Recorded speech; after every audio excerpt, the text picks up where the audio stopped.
In 10th class 6th chapter, in this session we are going to discuss about the Bohr-Sommerfeld model of atom. Here we can observe that in the first orbit, that is n is equal to 1, L is equal to 0, it is showing the circular orbit. In the n is equal to 2 means second orbit, there are two suborbits.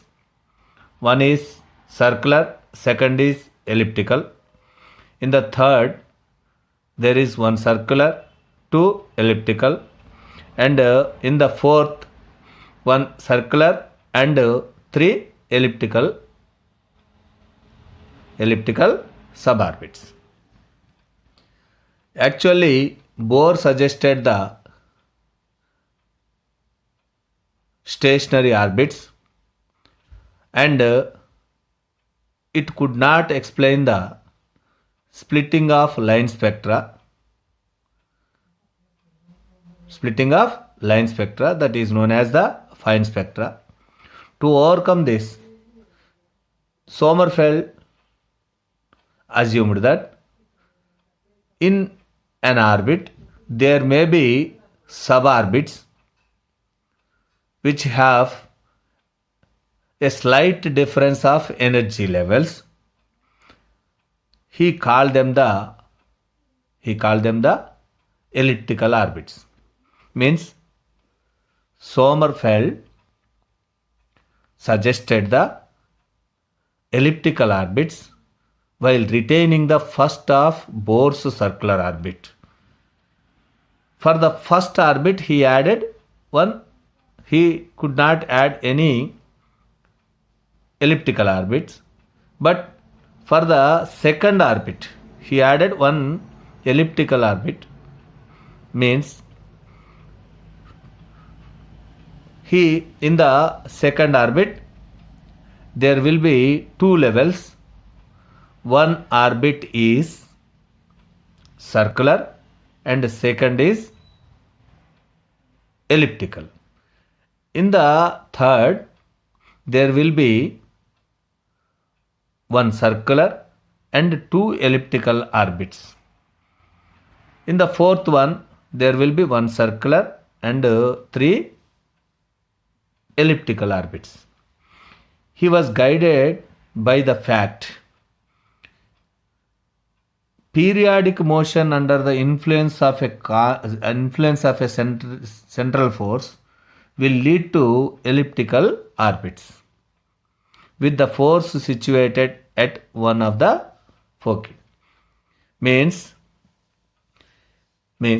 the nucleus lies at one of the foci of the elliptical orbit.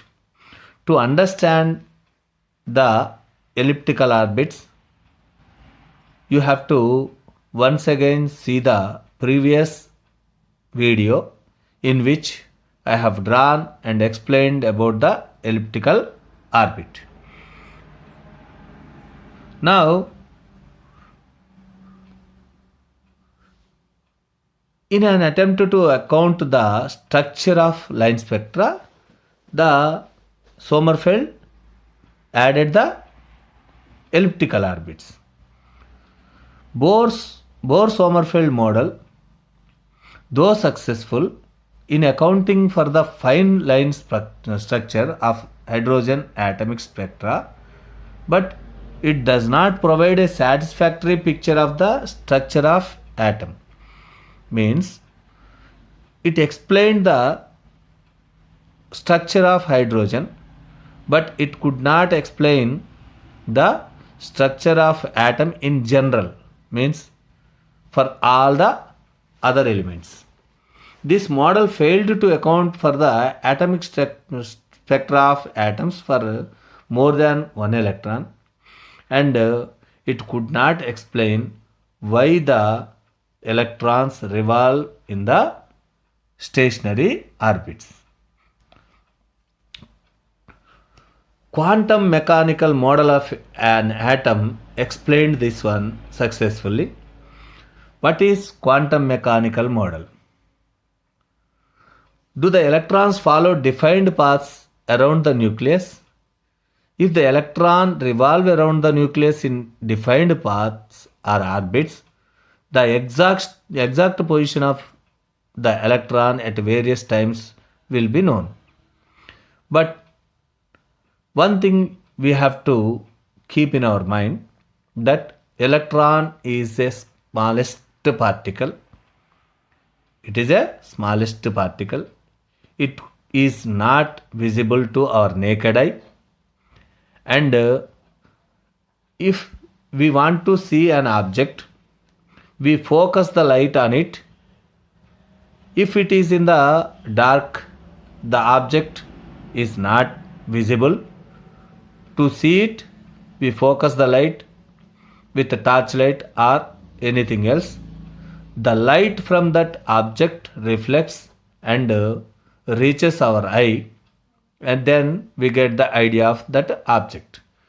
But when we focus the light, the light particles, which are called the photons, affect the position of the electron. What is the velocity of the electron? Is it possible to find the exact position of the electron? Electrons are invisible to naked eye. Then how do you find the position and velocity of an electron? To find articles during dark nights, we take the help of torchlight. Similarly, we can take the help of suitable light to find the position and velocity of electron. But the electrons are very small. Light of very short wavelength is required for this task. Means we require very short wavelength to find the velocity and position of the electron. But this short wavelength interacts with the electron and disturbs the motion of the electron. So we could not find the position and velocity of an electron simultaneously. Means simultaneously the position and velocity of an electron cannot be measured accurately. The discussion says that it is clear that the electron do not follow definite paths in an atom.